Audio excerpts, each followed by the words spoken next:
What is up, weather enthusiasts? I'm your host, Pat's Path Predictor. Let's get right into the weather. Alright, so here's the situation we have for you, ladies and gentlemen.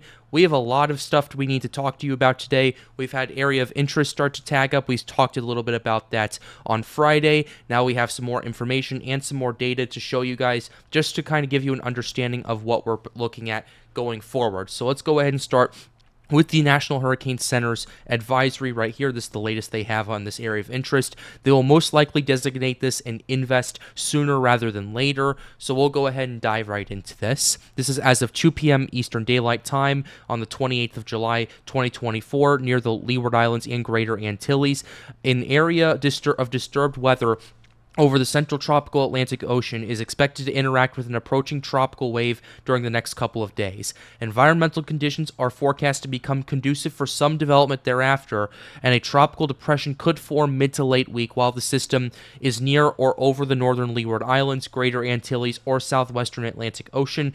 It currently has a 40% chance of formation in the next 7 days. When we talked about it on Friday, it had a 20% chance of formation, so we have a bit of a doubling of the odds going on right here, and it's going to be moving through relatively favorable conditions for once it gets towards the Lesser Antilles. In my honest opinion, it doesn't look like it's going to really organize and ramp up in development until it gets north of Puerto Rico. I think it's going to move through the Antilles and start to go through that process because there's a bunch of dry air where this thing is, and because that there's just a few other factors that we're going to go ahead and go over. It's just not going to probably develop until it moves into better conditions near the Bahamas, near the Hispaniola, near potentially Cuba. And this does, as NHC points out, pose as a Florida threat, although we've seen some models have this thing potentially moving towards the east coast, heading towards the Carolinas, or moving just offshore, and some models have this thing moving towards the Gulf of Mexico, so we're going to have to pay attention to it. There is still a lot of uncertainty regarding this. However, does pose a threat to the continental United States, so this is definitely something you want to keep your eyes on, and if you have any vacations or travel plans, I would definitely keep an eye on the tropics, and I would follow your local agencies, I would follow local officials, and don't ask me if you should travel there or not. I'm not the perfect guy to answer that.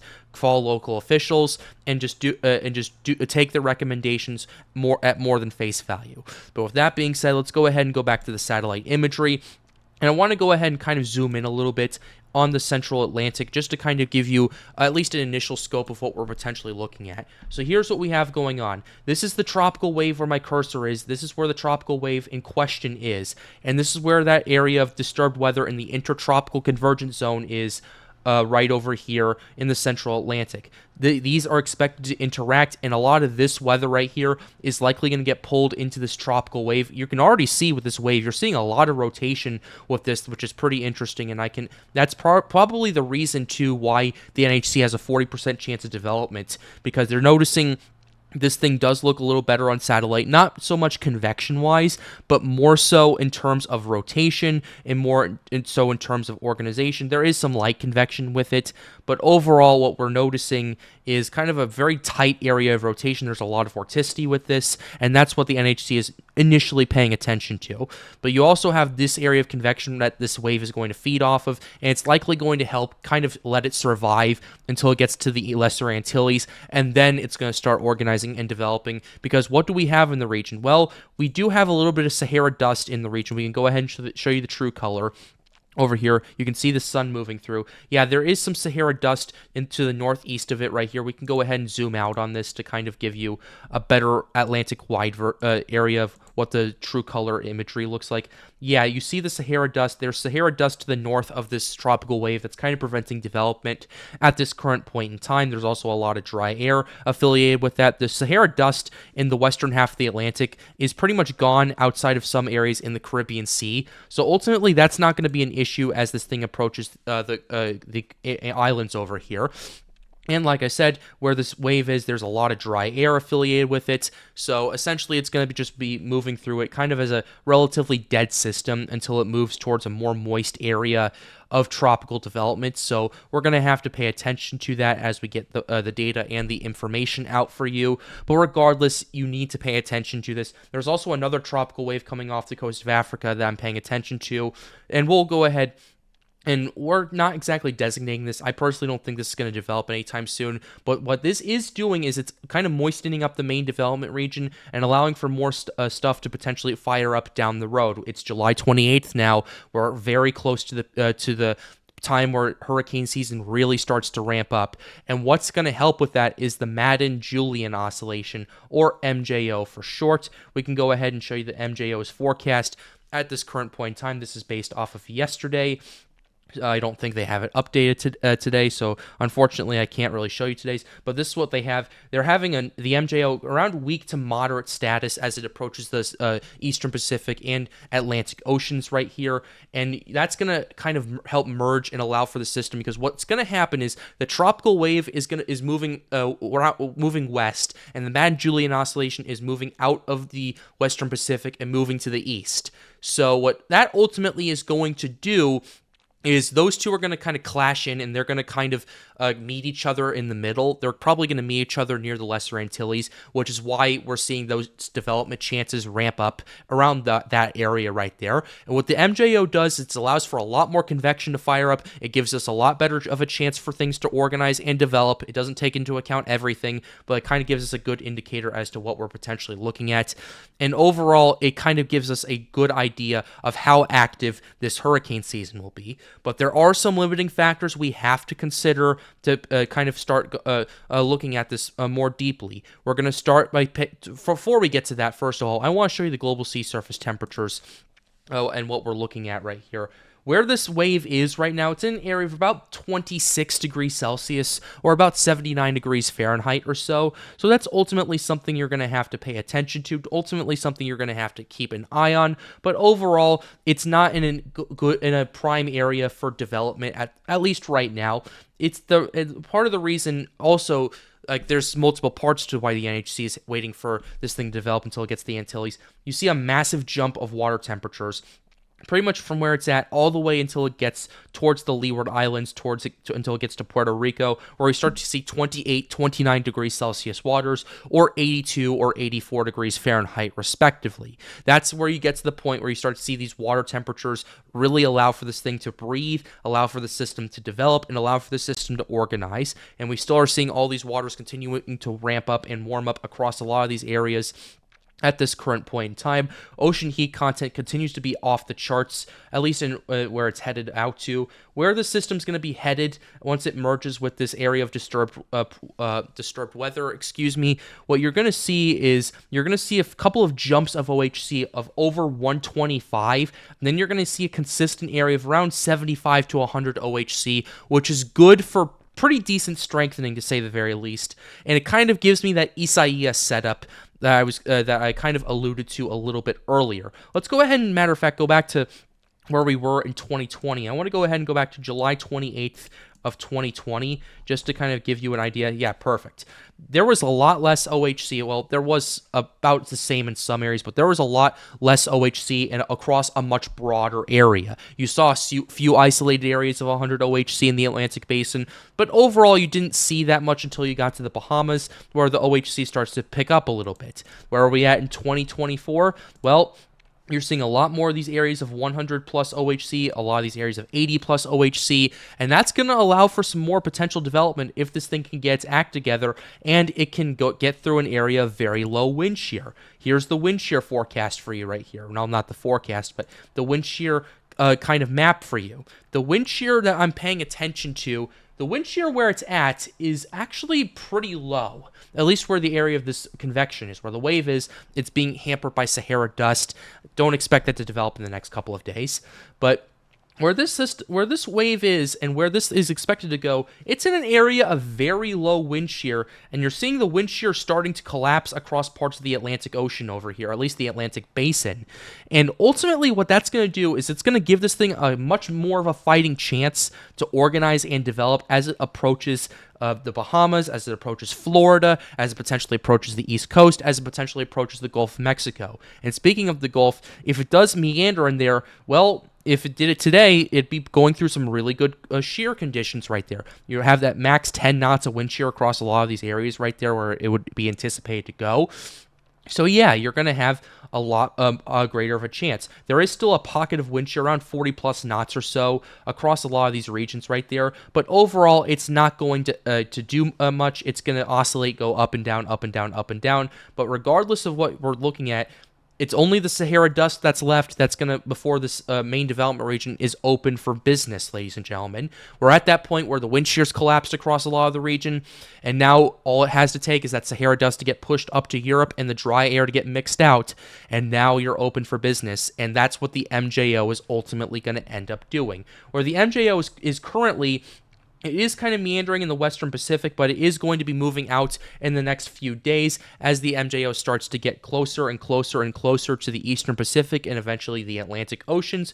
So we're going to have to keep very close tabs on that. We're going to have to keep a very close eye on it, because when that MJO and when that system start to collide, what we're going to ultimately see is we're going to see a large area of convection start to burst up across a lot of the region on all cylinders, especially where that wave is, and that might end up giving it the kick that it needs to develop. So that's something to pay attention to, and a lot of the models are agreeing with that. The European more so. They've been on top of this for several days. They're now calling for potential hurricane strength as this thing continues to develop, but we'll get to that in just a second, because first we need to show you the shear and the moisture forecasts before we get to the operational models, as well as weather nerds, where the European is continuing to show signs of that. Let's go ahead and start with the shear forecast right here. This is the 200 to 850 millibar wind shear. We're going to go ahead and go to the 0Z European, because that goes the furthest down and kind of gives us the context we need to kind of dissect and extrapolate a little bit. So let's go ahead and show you the wind shear. As you can see, you're seeing that wind shear start to collapse across much of the Atlantic basin, and then you start to see that happen. You start to see a pattern change where you see that ridge start to get weaker in the Caribbean Sea, and you start to see that that shear start to calm down a bit, especially as the system starts to approach the Lesser Antilles. And it's going to be an area where the wind shear is now to the north of it, according to this map. Some of it could be outflow, some of it could be wind shear, but regardless, what that is going to do is, if there is wind shear to the north and at that angle over there, it's going to help enhance the outflow and allow for this pressure gradient to tighten up even more and allow for tropical development to initialize faster than we were anticipating. And then this continues on and on and on and on, and you do start to see more wind shear to the east of it. Again, that can be attributed to the system itself more so than the wind shear, and that's kind of what we see going forward with that right there. But regardless, what you do start to see also is you start to see the wind shear in the Caribbean start to collapse and kind of just turn into a massive mess down the road as we get into deeper in the hurricane season.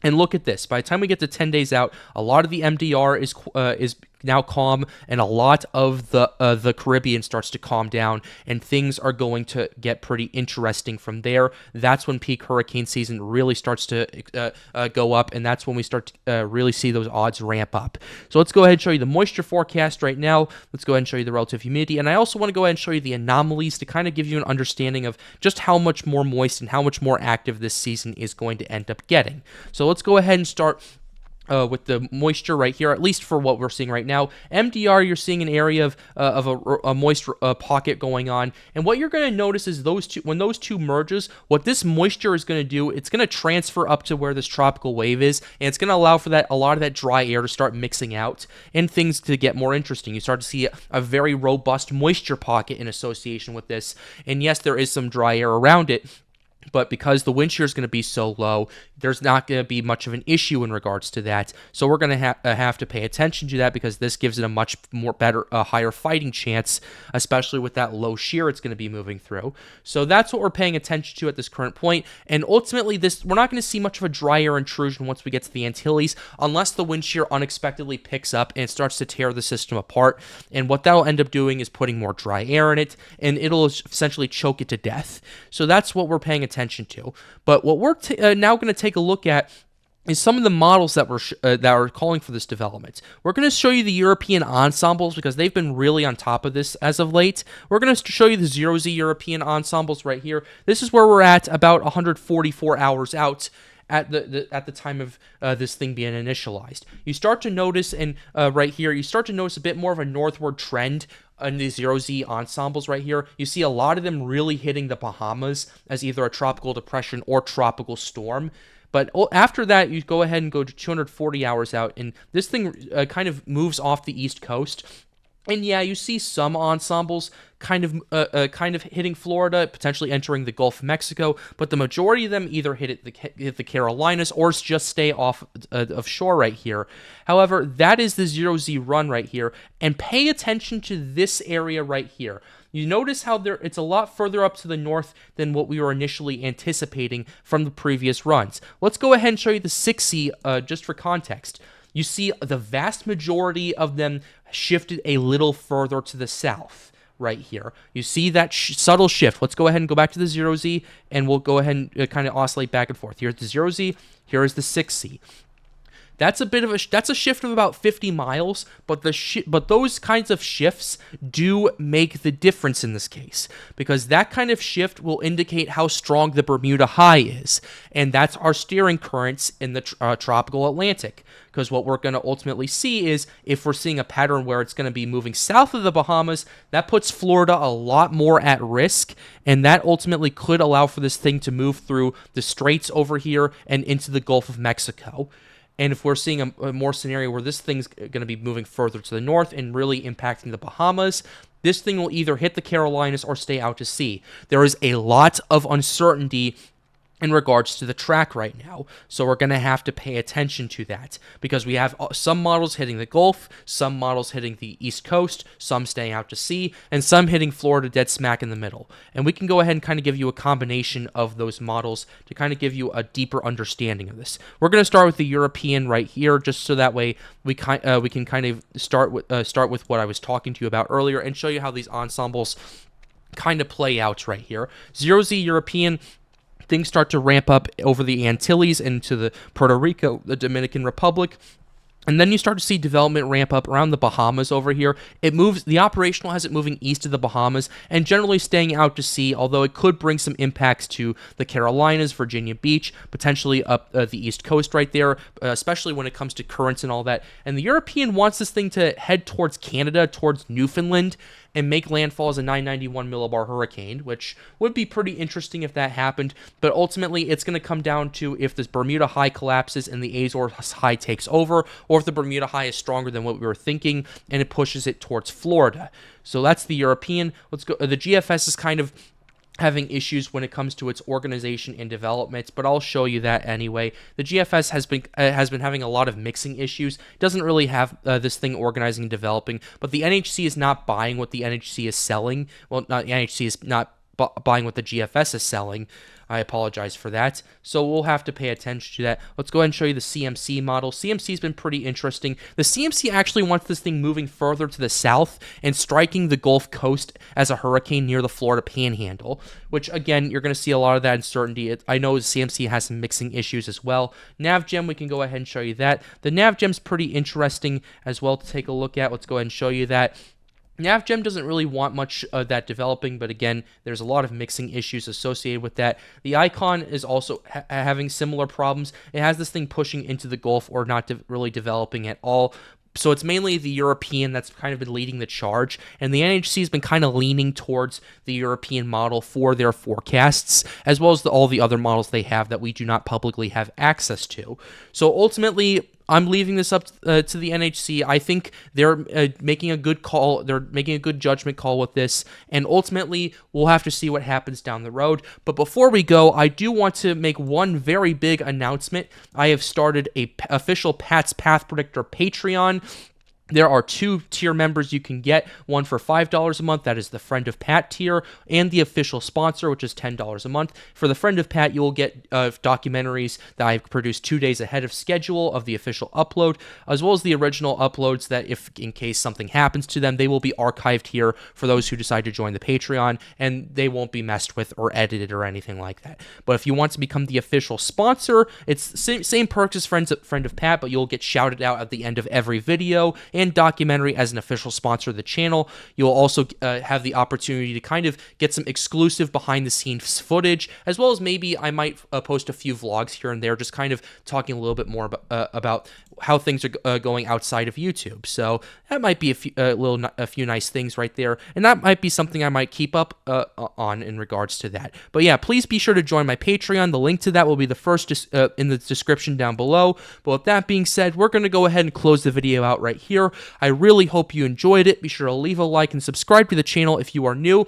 It helps us out, helps us make more videos like these. The goal of this channel, as always, is to get more people engaged with weather. And if you want to come hang out with us at Storms United and talk tropics with us, be sure to join our Discord server. Link to that, ladies and gentlemen, is right over there. And with that being said, have a wonderful day, guys. Stay safe.